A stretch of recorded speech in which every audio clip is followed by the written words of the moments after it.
Season 12, Episode 15, Channeling the Solution Artifact and Feature Analysis by the Oak Island Compendium. In this week's episode, Sinking In, the show began as the Oak Island team continued their operation in the Money Pit area.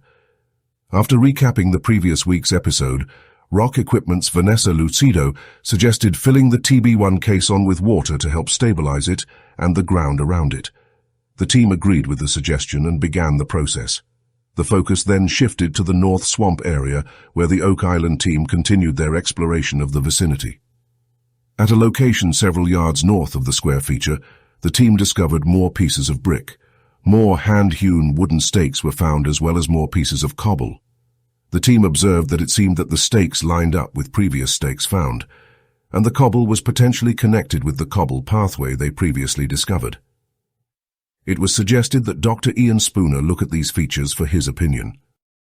The action then took us to the lab, where the Oak Island team assembled to discuss the various nails that had been found recently from the spoils at the Money Pit.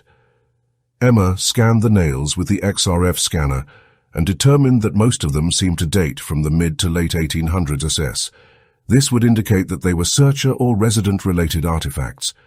There was one nail that appeared to be older, which Emma estimated to be the mid to late 1700s, which would be identified as pre-searcher. It should be noted that Robert Melvin lived on Oak Island at this time and may have been responsible for this artifact. The action then shifted to the North Swamp area, where the Oak Island team continued their exploration and excavation on this part of the island. Dr. Spooner came to the area to render his opinion of what the team had found. He noted that the recently discovered cobble appears to be stones that were capable of being moved by man. It was very similar to the other cobble path and the stone path in the eastern part of the swamp. It appeared to set up a clear line of connection between the features. It was mentioned that the cobbles were beach stones and were placed tightly together. The area will be further explored and excavated by the archaeologists, working in test pits to gather more information and artifacts. The scene then shifted back to the Money Pit area, where the Oak Island team continued the process of the installation of the TB1 caisson. The caisson had reached a depth of 170 feet, and some wood was discovered. It was speculated that it may be from the fabled Chapelle vault. One piece of wood was examined by Alex Lagina. It was mentioned that the late Dan Blankenship believed that old wood sank when put in water and newer wood floated. Alex tested this theory and put the piece of wood in water and it sank, so he believed it was older.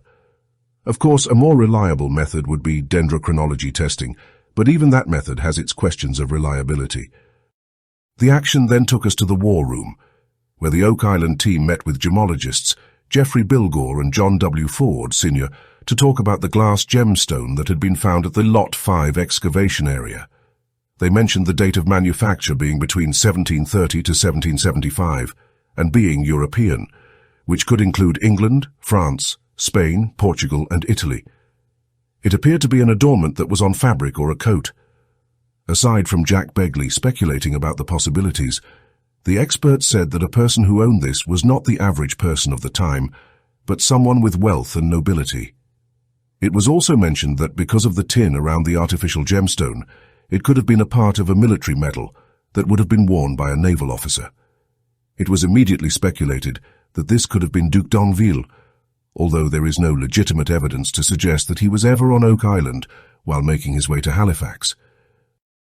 The episode returned to the war room, where the Oak Island team reassembled and met with surveyor Steve Guptill to discuss the recent finding in the North Swamp area and maps that he created to show any similarities with other known features as a reference point.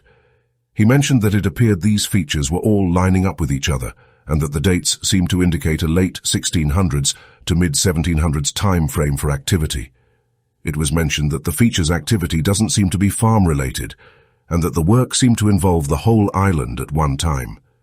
This was further identified as an island-wide mystery, and it was the team's goal to find the answer to this mystery. The episode concluded back at the Money Pit area, where the Oak Island team had met with another problem with the installation of the TB1 caisson. Another collapse happened, and the earth was caving in around the oscillator. It had reached a depth of 179 feet. Vanessa Lucido of Rock Equipment said she was concerned about the safety in continuing this operation and she said if they continue, we will obliterate this place. The team decided to end this operation at this location and not advance the case on any further, deeming it too dangerous to proceed. This happens to be exactly the same conclusion other treasure hunters had received over 100 years ago when working in this area. The team opined that they could be close to the mythical Chapelle vault, but will concentrate on putting down another can in hopefully a safer spot. It was described as a devastating setback. Analysis. During the War Room presentation with surveyor Steve Guptill, some of his maps were shown that revealed some very interesting information. The first is a graphic of the island with lots and the North Swamp excavation area clearly visible. This indicates a northwest line of features running up towards the shore at Judry's Cove.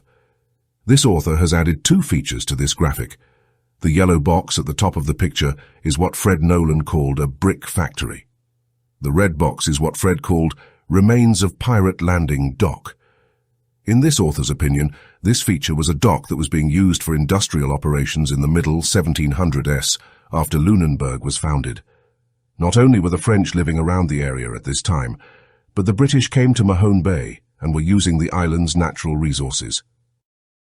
The second graphic shows something that has never been indicated by the show. Near the square brick feature and cobble layer feature is a circular feature labeled Second Eye. The first eye is located to the south and identified on past episodes as being a clay mining pit. This has not recently been brought up by the show, but this author is here to remind you.